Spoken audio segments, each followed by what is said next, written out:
Thank you for joining me. Currently, we're looking at sea surface temperature anomaly maps right now.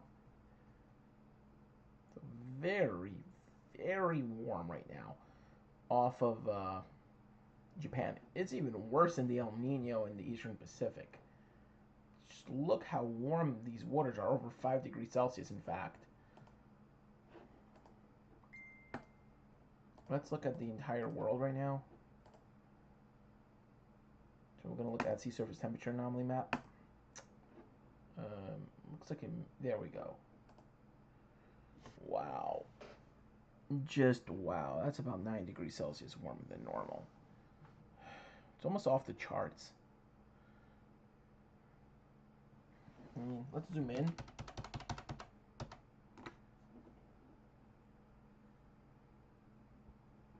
Just on the northern, southern tip of the Kuril Island, so that's Russia right there. There's a little cool anomaly there. I mean, it's a little cool, but in the midst of this very hot anomaly, and it almost looks like a warm PDO setup here, but then so it's very mixed here in the northern Pacific, and right now in the southern and the ENSO region, it looks like a moderate to strong El Nino. Here it's weak to weak El Nino is about 1 degree Celsius. So it's so in the Nino 3 to 4 region, not very strong. Nino 4 region, very weak. It's predominantly Eastern dominated. And I looked at the ENSO models. I do not agree with them. I do not agree with the ENSO models, and for good reason. It showed a sharp drop in temperature for the ENSO 1 and 2 regions, which has not happened. The ENSO 1 and 2 regions continue to heat up, or now it's starting to cool down, but ENSO 3 and 4 regions and 4 are not really getting much warmer. In fact, they were projected to reach up to 2, but slightly cooler than expected. So most of the ENSO regions are experiencing weak to moderate El Nino. But this right here, this may significantly impact our winter. So this will as well. But this will. So we're getting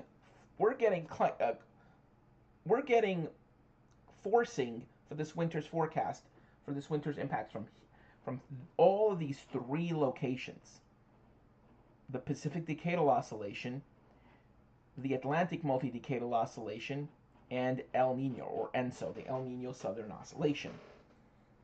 All of this will impact our weather this winter, especially in the Northeast.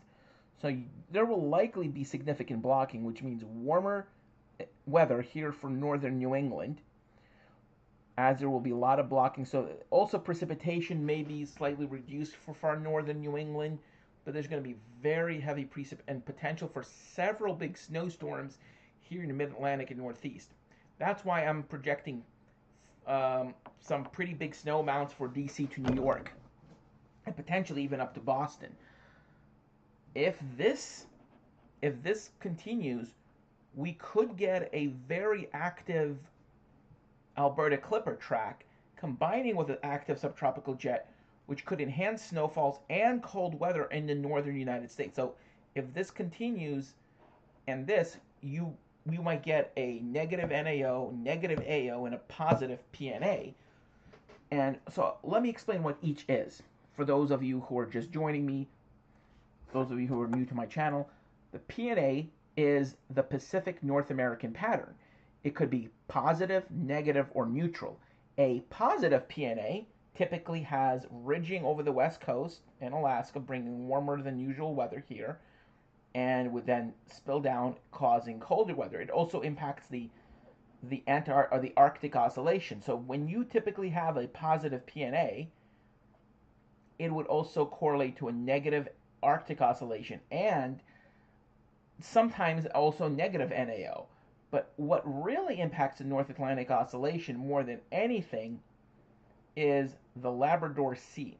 Sea surface temperatures here have a major impact on the North Atlantic Oscillation. When you have very warm waters surrounding Greenland, you typically get high pressure over Greenland and over southeast Canada, which would typically cause lower pressures here around Iceland, and you would get storms that would normally go out to sea would be forced to go up. We had a similar setup in 2009, 2010, even though it wasn't as warm. But then 2010, 2011, very warm waters here.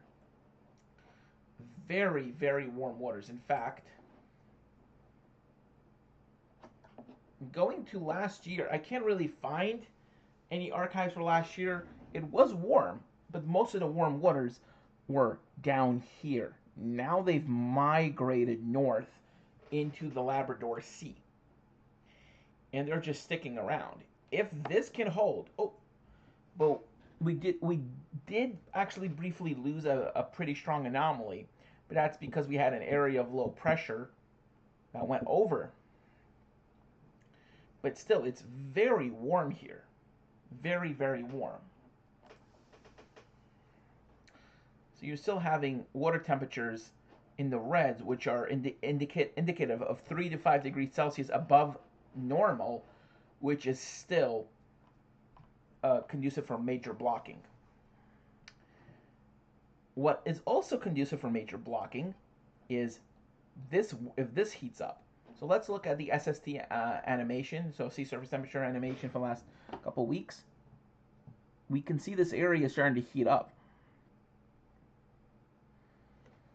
This right here is a classic warm PDO setup, while warm waters off of Japan is a cold PDO setup. So we are getting opposite forces, opposite forcing. So what can we expect this winter?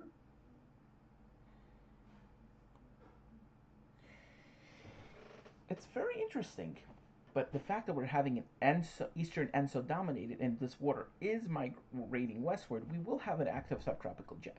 That's for certain. Whether it will be going into California will be mainly determined by this cold anomaly here.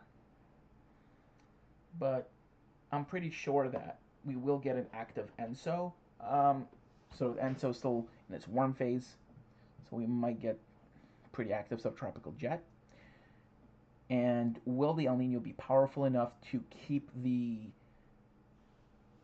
jet stream over Canada like it did in 2015, 2016? Because when the PNA was really positive, so let's go back to 2015. So let's go back to late 2015, and we can see, let's go to December, end of December. So you had that anomaly that typically supports major blocking. You know, you had a classic PDO setup right here. Warm PDO, but again, you had a very strong El Nino, so I was getting kind of excited for the winter, but then I was kind of worried about this. But I was excited for this. But what did end up happening was we did get ridging as expected, but the cold air stayed up in Canada, got locked up in Canada because the El Nino's forcing was very strong. And this was by about even by early 2016, we did have that one big snowstorm. But let's look end of January.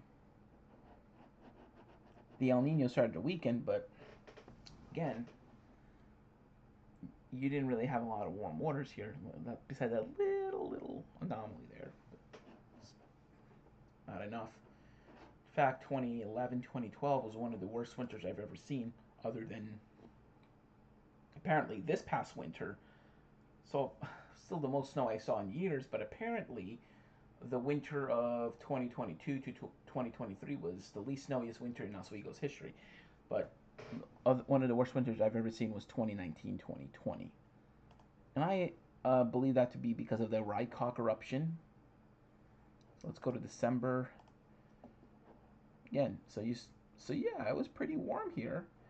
Again, you had that warm PDO setup, kind of. But what ended up happening was There wasn't a lot of snow. A lot of the cold air. I mean, North Carolina had a couple. Actually, had a pretty big snowstorm. It was, I believe, it was January 2020, December 2019.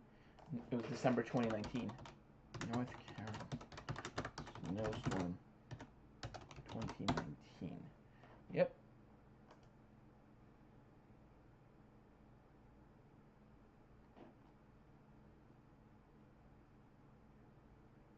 See, 22.6 inches of snow fell. Northeast and Mid-Atlantic. Yeah. New York City didn't really get any snow. New York, Fultonville. That was weird. Massachusetts, 28 inches in Peru. Connecticut, 18 inches in North Granby. And what storm was it? 2019?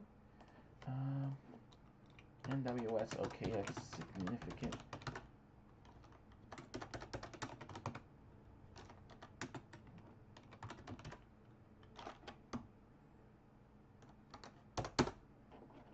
There we go. It was 2019, right? December 2019. It was it was not a snow squall. See, there's no real big events for 2019.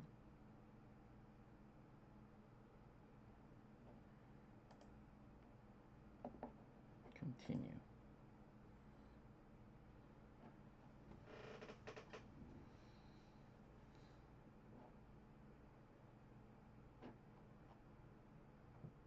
Oh yeah, I remember this event. I tried to chase this event. I was actually in Connecticut for this event.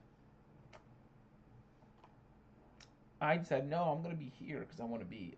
I had a feeling New York City wasn't gonna get that much, and I was right. Unfortunately, I wasn't able to see any tornadoes. I should have been in New Haven, but instead I decided to go to New York City. And by the time I got to New York City, all the storms I got to New York City just after that line of storms passed through. I was kind of disappointed because when that tornado hit New Haven, I was just getting the stink from the rain, and I did see a couple of those other storms I went through, namely these ones, but yeah, it was kind of a.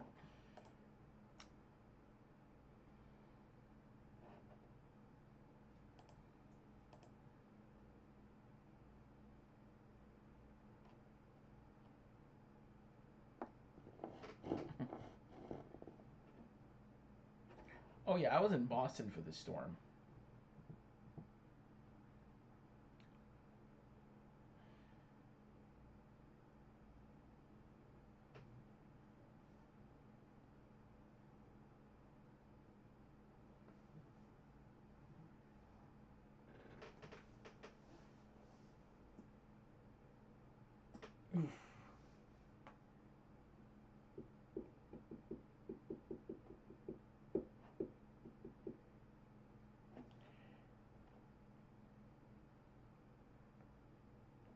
Yeah, I was in Massachusetts and they got a lot of snow.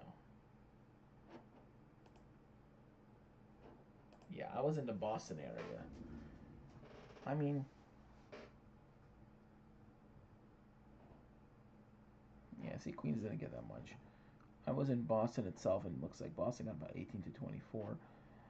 Oh yeah, I should have been in Randolph. I mean, look at that. They got 24 to 30.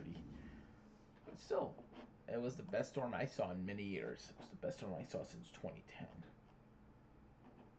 Yeah, it was the best storm I saw since this one.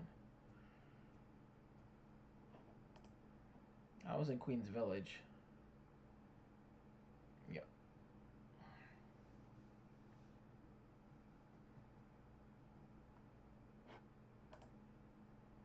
And of course, are they going to mention the November 2012 snowstorm? Oh yeah, they talk about Hurricane Sandy, but they don't talk about the snowstorm that happened just a week later. Got a foot of snow. In fact, it's out on my channel. Let's see the name of the storm. It was actually one of my first videos. Just gonna go to my channel. I'm gonna go to oldest videos. Oldest. Yeah, second YouTube video, snow squalls. Yeah, 11 years. It's almost 12 actually. Weather forecast. This is when I was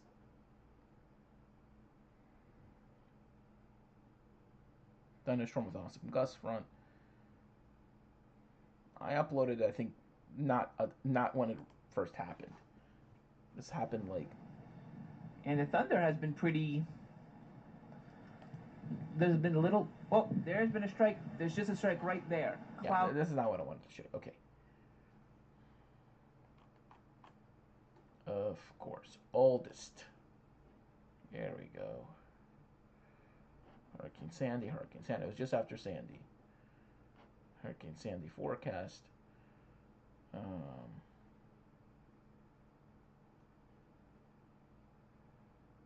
Yeah, this was made before Sandy even.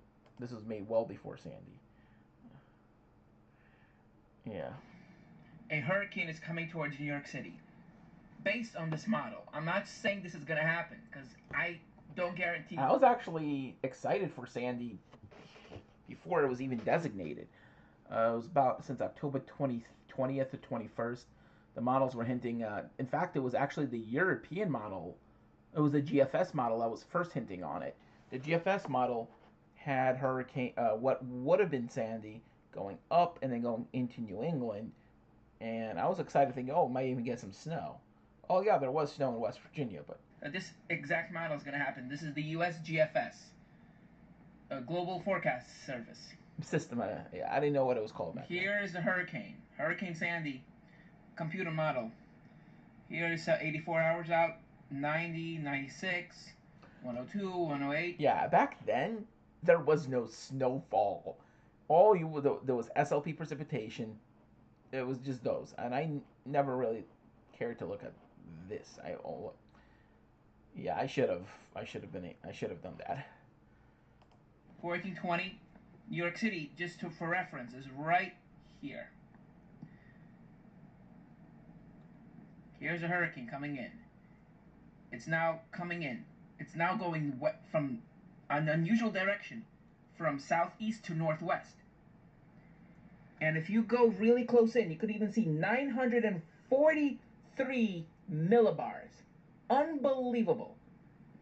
I mean, the water is cool here. So this time we'll be progressing from a tropical to an extra tropical low. New York City, if this happens, is in so much trouble.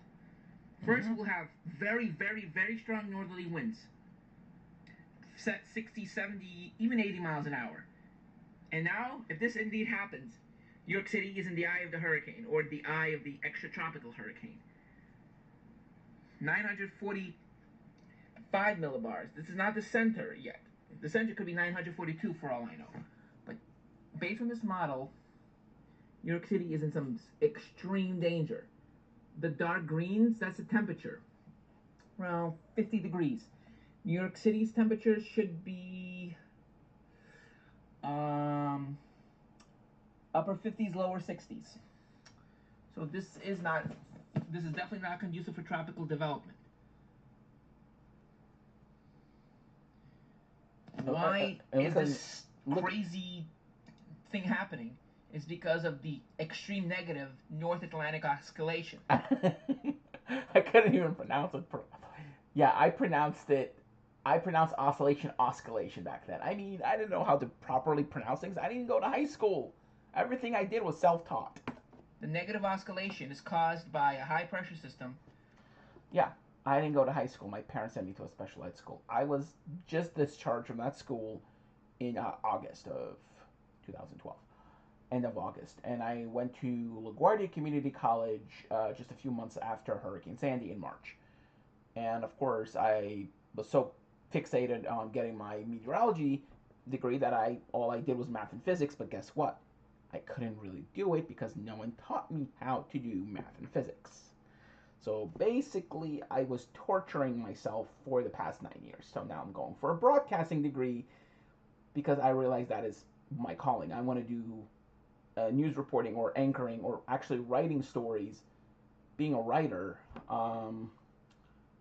and especially on things like natural disasters or talking about like working on documentaries specifically. So a bachelor's degree is just the first stepping stone. I'm probably going to go for my master's or get another degree in journalism because anyway, I'm going to make create a blocking pattern over Greenland. See, I knew what I was talking about back then. I mean, I was one of the first people, amateurs, who did YouTube videos on weather, and then direct weather got after me. Then it was well, not got after me. Then direct weather. Then David Schlotthauer. In fact, David Schlotthauer came to me, asking for help when he was just starting out because I think I actually encouraged him. I mean, I wasn't popular on YouTube at all. I had back then not even 100 subscribers. I was a nobody. I didn't know how to use Paint or anything like that because no one taught me how. You know. Oh, I would have definitely, if I knew how, I would have made really detailed fort maps. In fact, I tried to make Paint last night. If you saw the live stream, unfortunately, I have Windows 10 and unfortunately my computer isn't capable for Windows 11. So unfortunately,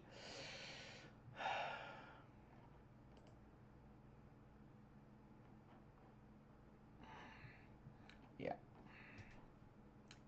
basically, I'm not able to download Paint. I uninstalled it because it was acting weird. And apparently, the reason it was acting weird was because I don't have Windows 11. And I can't have Windows 11 because the CPU, the central processing unit that's in the computer, the hard drive, isn't Windows 11 support. Well, yeah. This will allow the trough to become negatively inverted. See, this is a normal positively inverted trough. But as you can see now, it's negatively inverted, yeah. You can see how negatively inverted this becomes.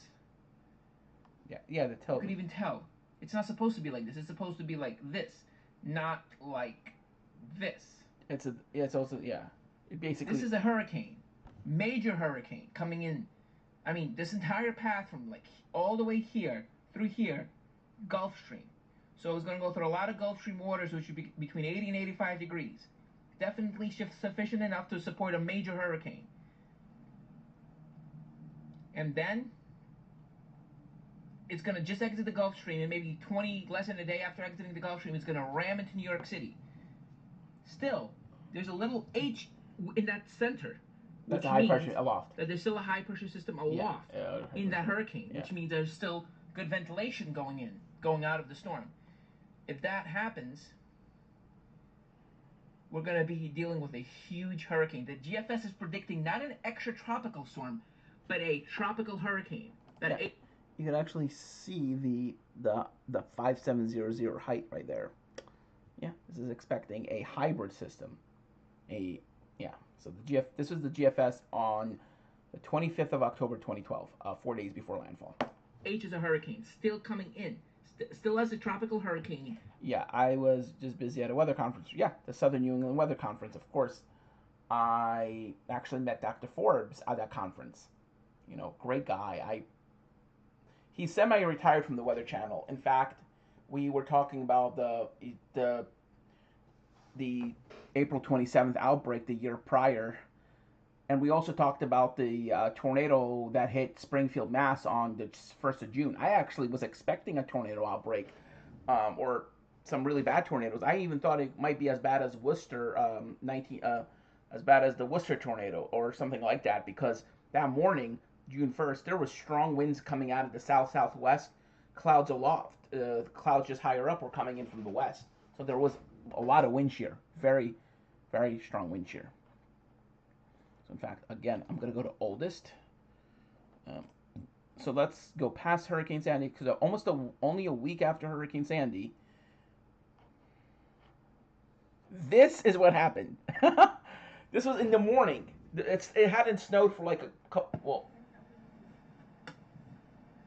they said we were supposed to get less than like a little bit of snow towards the night.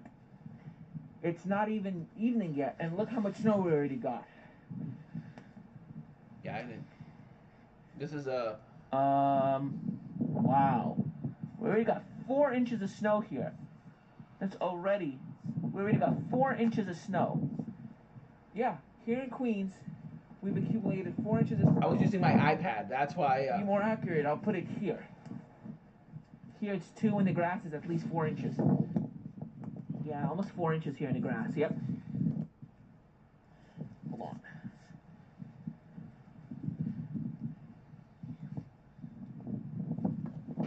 Roughly 4 inches of snow. And more is expected to fall. I mean, look at this. And the snow's going to last all the way through midnight tomorrow here in New York. I mean, already we got 3 to 6 inches on the ground in some places. And then we're getting heavy snow right now. Temperature is 31 degrees. And there's several bands of snow coming in, heavy bands. So we might even get some thunder snow. The heaviest of the snow is going to come in around 9 or 10 o'clock, about 5 hours. It's going to end early tomorrow morning. I expect 6 to 12 inches here in the city. Yep. It's going to be hard to believe, but already 4 inches on the ground with another like 4 or 5. Only a week after Sandy. Might even get a foot here in the city. The storm has really changed its track now. It's actually. This is some of the heaviest. This is actually because of dynamic cooling. What caused this? So what happened was you had a nor'easter that was going up the coast. You got cold. You had cold air coming down from Canada. Again, the NAO was very negative at the time. In fact, I can show you the.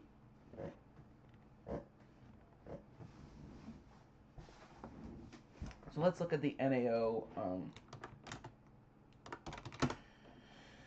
So we could look at the history. Yeah, daily NAO index. Let's look at the NAO index. Daily NAO index. Boom, there we go. So from 1950. So let's go down to 2012. So let's go down to about when Hurricane Sandy happened. Oh, look at that.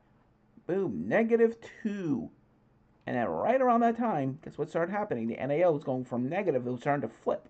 Normally when the NAO goes from negative to positive, where it starts coming out, that's when you get major storms. It goes positive for a little bit, and again, it goes almost negative, like slightly negative, but still within the neutral territory. But by January, by end of, within, it was negative again.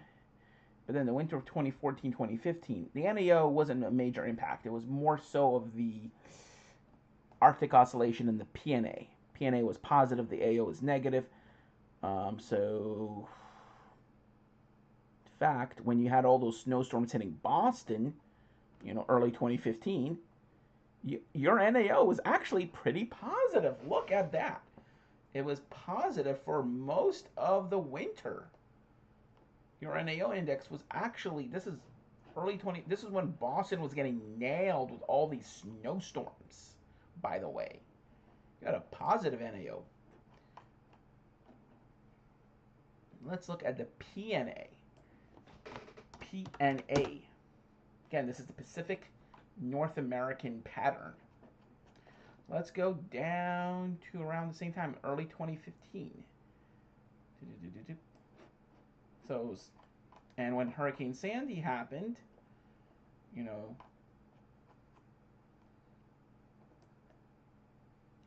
it was actually negative. Wow. Of course, you had that cold water off the coast, but then, when we had the blizzard of 2013. So the snow is now going to fall across the 5 boroughs of New York. It's basically what I saw in the models. And across parts of New Jersey. I think the city and parts of New Jersey is going to get the most. Winds are right out of the northeast, so we're getting all this cold air coming in from the Hudson Valley. Wow. These are the strongest winds will also happen around tonight. We're having near blizzard conditions right now, and we don't even have a winter weather advisory in effect for the city. Last I checked, there was a high wind warning and a coastal flood warning. We should be under a winter storm warning, for all I know, based on the snowfall we got. Yeah, already 4 inches on the ground here in Queens. This is not New Jersey. This is Queens, New York. I mean, look. This is 215th Street and 85th Avenue here in Hollis, New York. Queens Village. We're actually closer to Long Island. And we're having very heavy bands coming in from the east right now. Yeah, and then let's see videos, and then let's go to oldest. I'm just trying to. This is why I really got really upset when my channel got terminated. Yeah, this is Winter Storm Athena.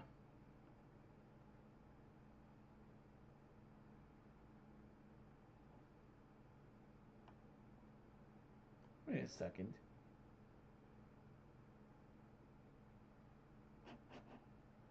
What in the world? No, I had the aftermath video of Winter Storm Athena when I was outside. How did it get deleted? Oh, God.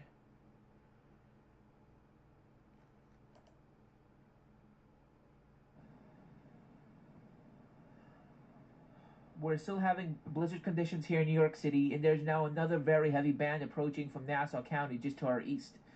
We already have around 10 inches of snow on the ground. And the door just slammed behind me because the wind just shut it closed. We're actually having blowing snow because the temperature has cooled down enough that the snow has become dry enough that strong gusts of wind can lock up some of the snow that's already fallen. So we're having some blowing and some drifting snow. Unbelievable. We already have almost a foot of snow on the ground, and we'll probably get a little over a foot. Yesterday, I lied to my sister, and I told her we're getting more than a foot.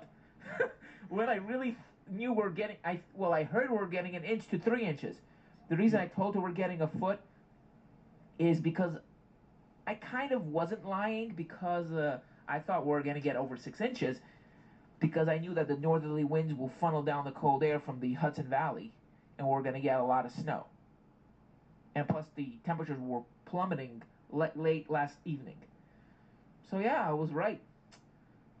We already have at least 9 inches in the ground, and we'll probably get another inch or two within the next couple of hours. Snow's coming down at a rate of 1 to 2 inches per hour.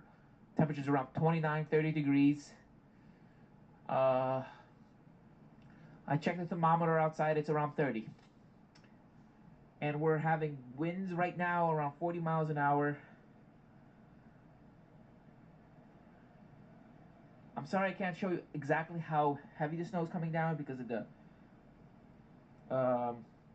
blocking of the gates. Yeah, it's a very windscreen. closely to show you.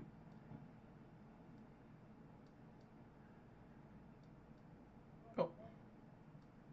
I zoomed in really close. Like I put the camera right up against the screen. Heavy snow. And there's another band that's about to come in about a half hour from the east. Still snowball snow.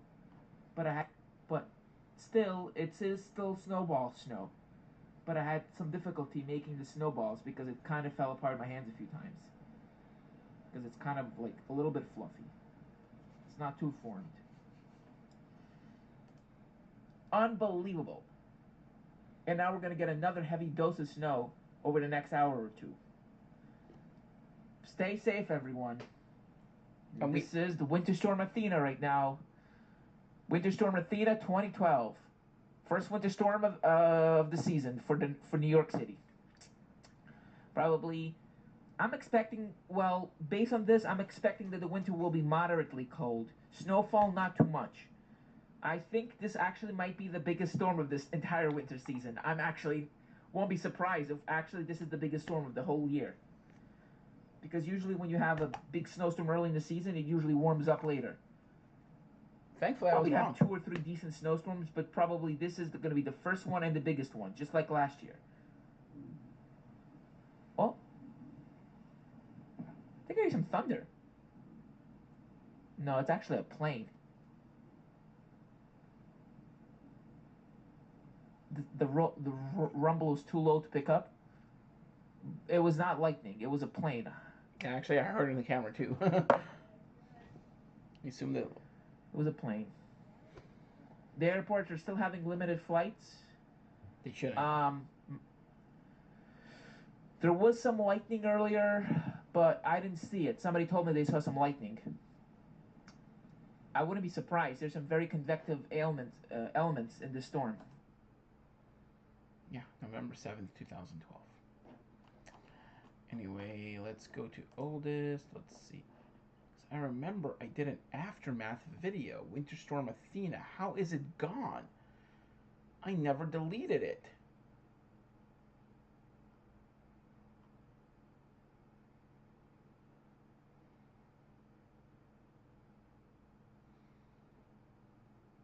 Yeah, Winter Storm Nemo was kind of a...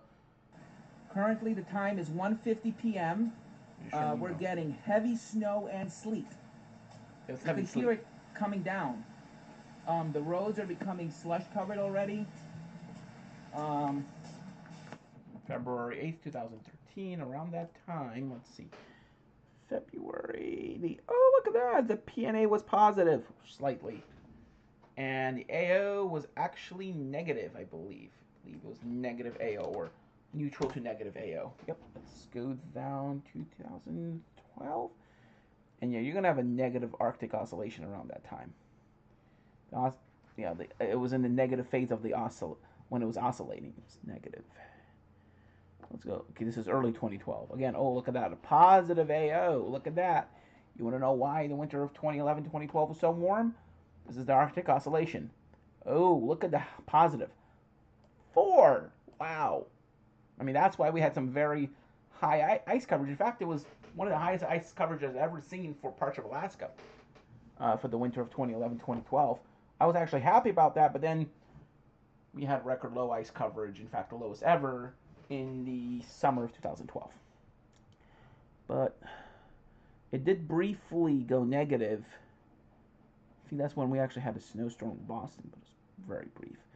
Now let's go down to around when Sandy happened, and negative AO. And the February storm, also negative AO, flipping from positive to negative. And when the blizzard of 2010 happened, the December blizzard of 2010, you had a very negative Arctic oscillation. Look at that, negative 4. But let's look at the PNA. Let's look at the NAO. So let's look at that. Let's go down to 2010, end of 2010. So, yep, NAO is also negative. In fact, you had a negative NAO. And the PNA, there was a lot of cold waters off of southeast Alaska, so the PNA might have also been negative, but just want to double check just to make sure. And yeah, you had a negative PNA. So everything was negative. AO, NAO, PNA were negative. Yep. And in fact, one of the snowiest winters happened when and then it became positive. That's when it went into its normal rhythm of January 2011 was actually very stormy for Boston. Oh yeah, I love that winter. That was one of the best winters I've ever had.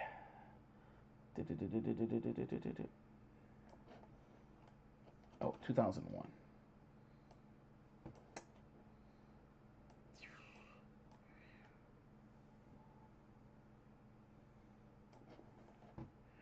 Look at that. The NAO was actually it was neutral. It was negative and then became neutral.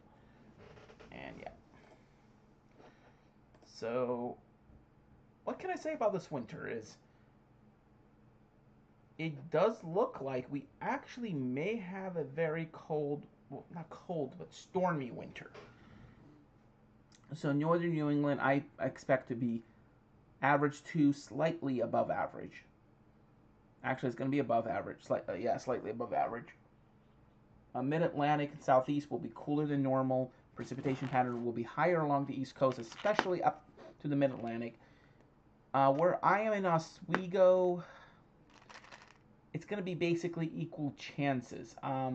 Most of the storm tracks will be further to the south, but there's a chance, as Ryan Hall said, that there could be a couple Big Daddy snowstorms.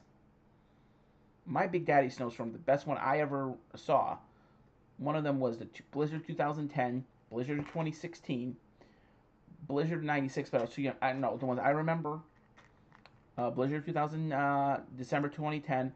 I saw a big blizzard in Boston 2011. It was actually La Nina winter.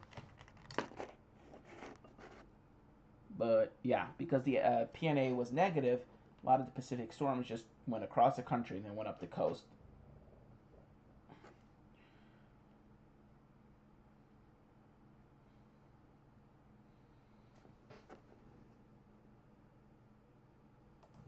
Yeah, it's still fairly warm here.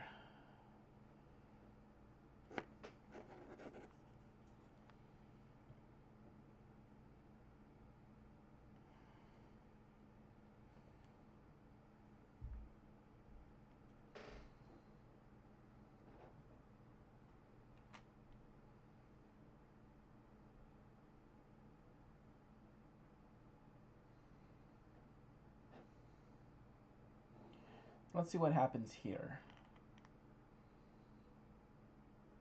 There was a little bit of a breakdown of that. So let's look at the next couple weeks. Let's go to globe. Let's go to world. This is where we're looking at. We're looking at. Oh wow, is that another typhoon hitting China? And look, this is where we're talking about. Wow, very warm temps here. Look at the 5700 line going all the way up to Hokkaido, even into the southern part of Sakhalin Island in Russia. Wow. That's some very, very warm weather. Japan. Wow. That's tropical air mass going into Sakhalin. And then, okay, let's look now, and then look what happens. Ooh. And then cold air mass starts building. This is a positive PNA setup right here. But this is more indicative of a classic El Nino setup. You get a ridge here, but then look how the ridge just goes. Of course, if you had a negative NAO, it would be more like here. But keep in mind, this is September. See how you have ridging along the west coast?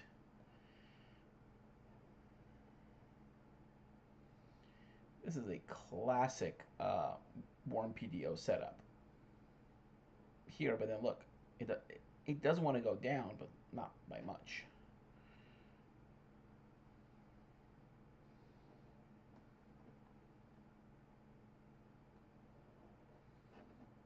One of the models earlier today, look what it showed.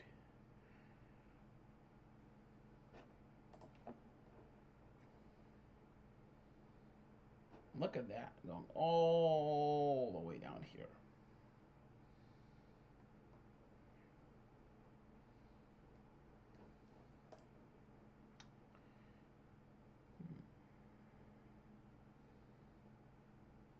Right, the European model, so it's just starting to load. This is actually one of the reasons I started this stream. So North America. There's that tropical system that's coming in. It's got what will be Kirk. And look how it's going in northwest. Yeah, this storm is going OTS. It's going out to sea.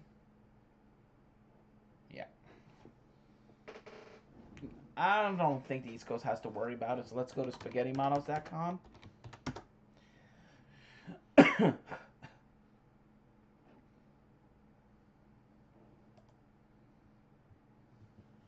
I mean, that is remnants of. Oh, Katya? Oh, yeah, that's right. Katya. Kirk is for 2024. 2023 storm names.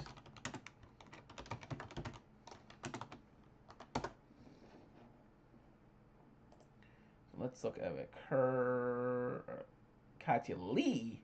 Okay, so it looks like we'll be getting Lee. Forgot that Katya formed. I did not know that Katya even formed.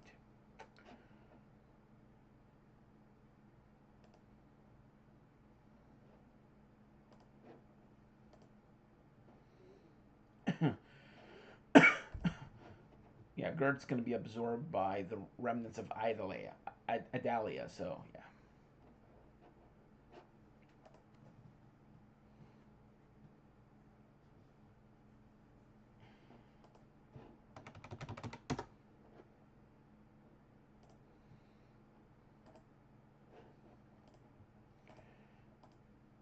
North America, let's see.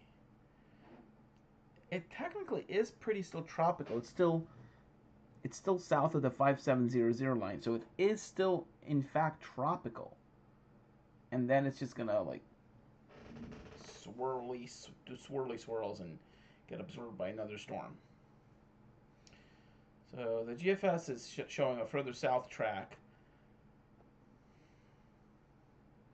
Yeah, it has Lee doing all these weird things. Anyway, let's look at the GFS ensembles. So ensemble precip accumulation. Let's look at North America.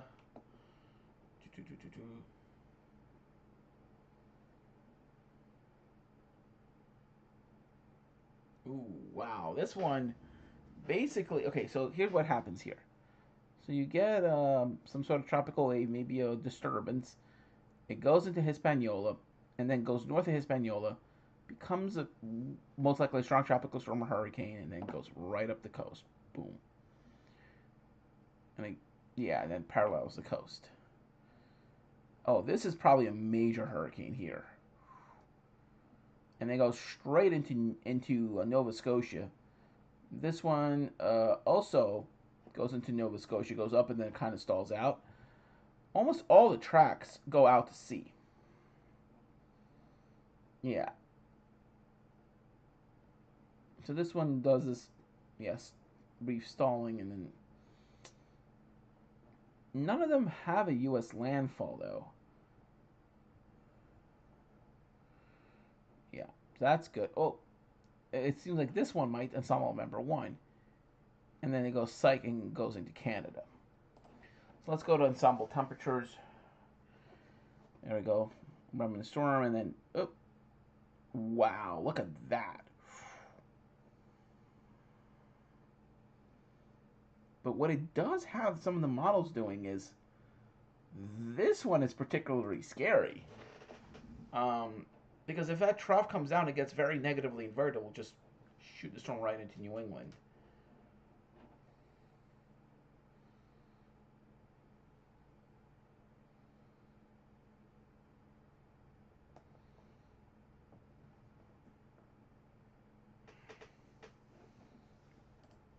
North America. So let's go to GFS and let's look at the North American continent.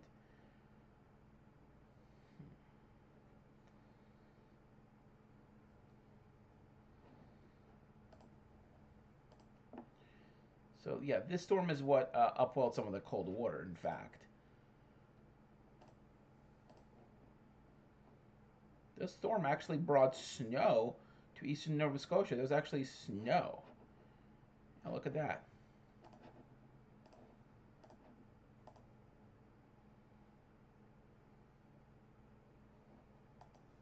In fact, if we go to GFS and tropical tidbits, yeah, there was actually, that storm actually brought snow. Because let's look,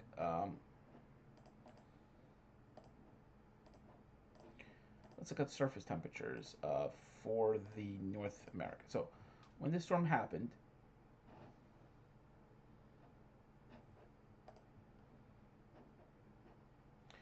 right around the peak of the storm,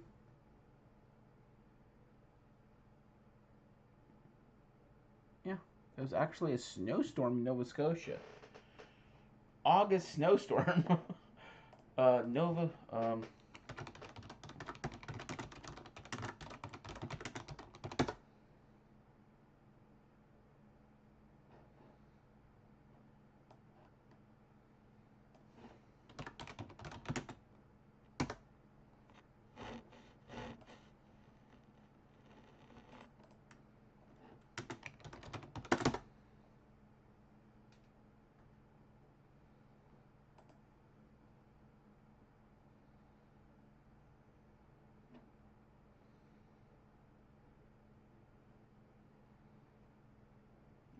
Oh, this is from January.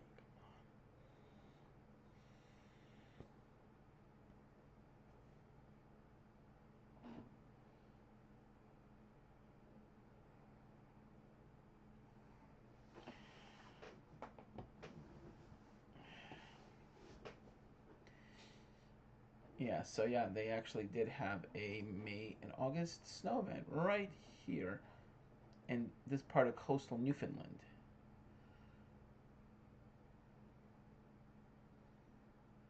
Where's that? No, that's Newfoundland.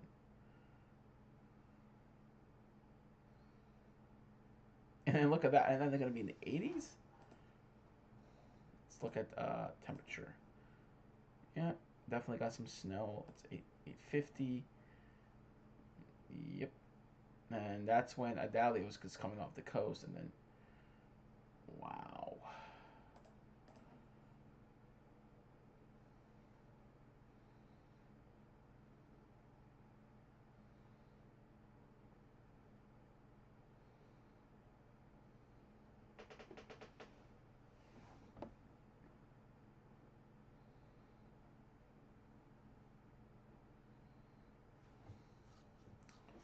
So yeah, we're getting hot weather here, getting this ridge and then trough here.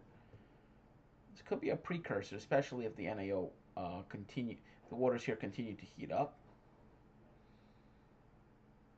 I mean, it could just disrupt away, but the entire area is just very warm. I mean, look at this. I mean, all this warm water ain't going away. That supports major blocking. Atlantic multi oscillation and the NAO.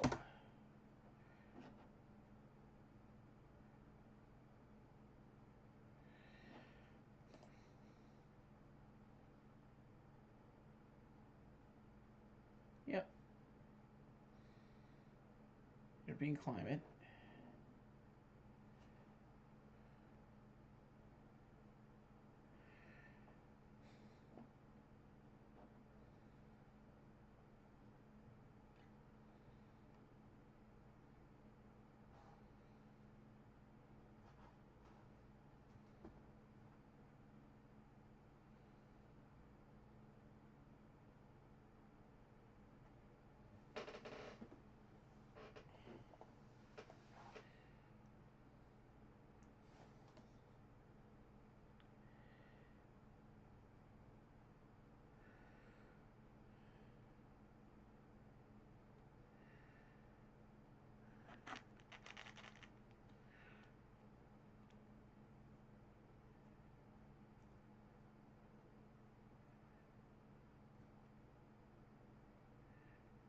Mm-hmm. Positive North Atlantic anomalies lead to a strengthening of the AMOC. That's a good, strengthening the Gulf Stream.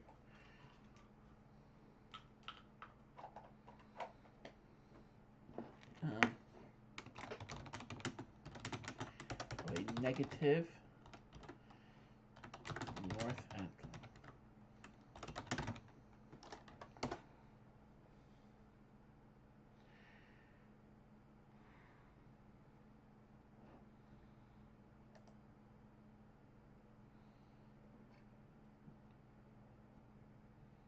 Ooh, negative phase. And look at that.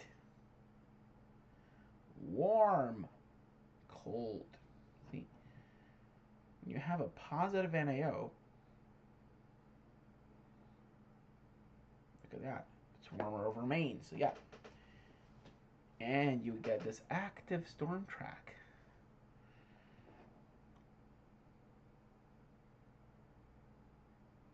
Blocking that cold and dry. So yeah, might be seeing some snow in England. Not a lot because it's worse here.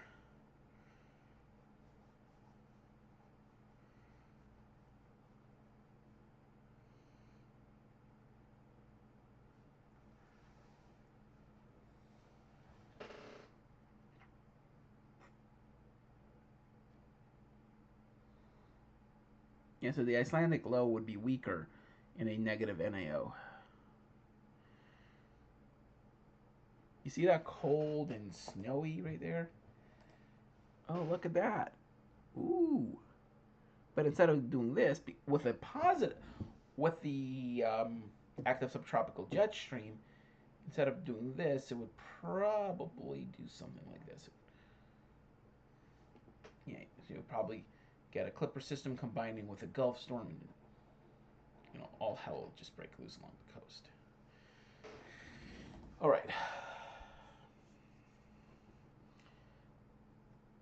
As for Oswego winter, I'm expecting an average winter. Damn it, why is no one watching? They're probably bored.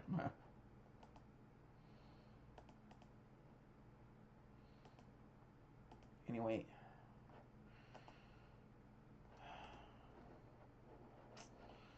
So I'm still staying with my forecast of 8 to 12 inches. Sorry, to 12. 40 to 60 inches for New York City, 30 to 50 for Baltimore, Washington area, 60 to 80 for Boston. And for the city of Oswego, I am expecting still below average, but it's been the trend the last few years of 70 to 90 inches. Oswego averages 110, but I'm expecting 70 to 90 inches for this winter.